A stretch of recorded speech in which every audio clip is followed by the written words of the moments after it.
Jiwezi emyezi ebiri nga ab'ekitongole ky'enguudo ekya Uganda National Roads Authority kiyite UNRA balabika mu kakiiko ka Paalamenti akavunaanyizibwa ku bitongole bya gavumenti ne bakunyizibwa ababaka ba Paalamenti ku ngeri gye basaasaanyamu ensimbi z'omuwi w'omusolo.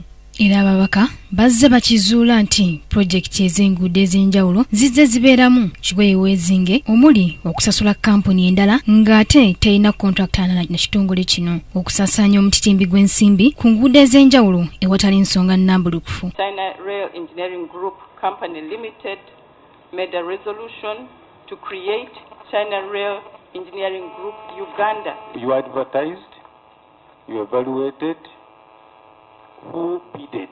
When you are doing the work, you are really China.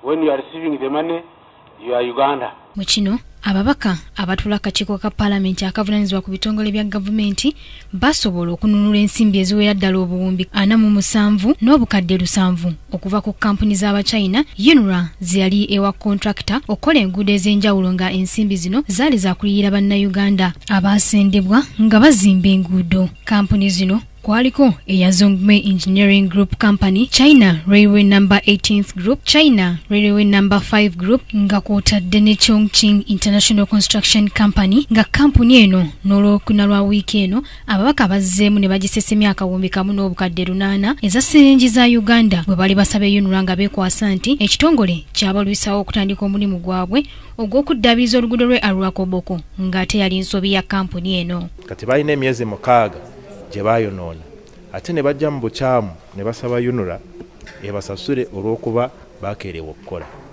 Kati UNRA teriti supposed kubasasula kuba ekisooka si yabakeereya ate si yabagamba basabe certificate nga bakeereye ate n'ennema certificate yagibawa mu budde. N'olwekyo Abachina bakkiriza bakola ensobi, consultant yave Nigeria akkiriza nti ekyo teyakira bakola ensobi ne UNRA ekkiriza nti sente yasasula mu bukyamu. Abakungu abali mu UNRA nga bali wamu ne Nankulu waabwe Allen Kajina ababaka ba Paalamenti baagala bakola ennongoosereza mu mirimu gyabwe n'obutakola nsobi ezaakolebwa abaliko abakungu mu kitongole kino era nga UNRA bw'ebanga yakusaasaanyanga ensimbi erina okusooka okwekenneenya mu bulambulukufu ensonga ze bagenda okusaasaanyaako ensimbi. Parties have accepted responsibility and what must follow responsibility is individual accountability by refunding the money. But we need also to advise UNRA to strengthen your internal financial control systems and also to look at your legal department. I mean from legal.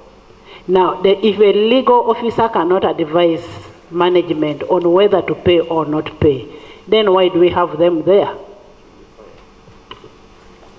He should also be answerable for what he has done. The good thing, we have the ED here. She has powers to fire and recruit. We are not going to entertain those kind of people. Paalamenti kati yakanunula obumbi obukunukkiriza mu bumbi 5 okuva mu kampuni z'Abachina UNRA zeekolagana nazo okukola enguudo. Aba UNRA ensonga zaabwe tezinnaggwa ne wiiki ejja baakulabikako mu kakiiko ka Paalamenti akavunaanyizibwa ku bitongole bya gavumenti bannyonnyole ku ngeri emirimu egyakwasaganyizibwamu ku luguudo lw'e Kawempe Kafu. Joanita Mbabazi, Kingdom TV, amalindirire.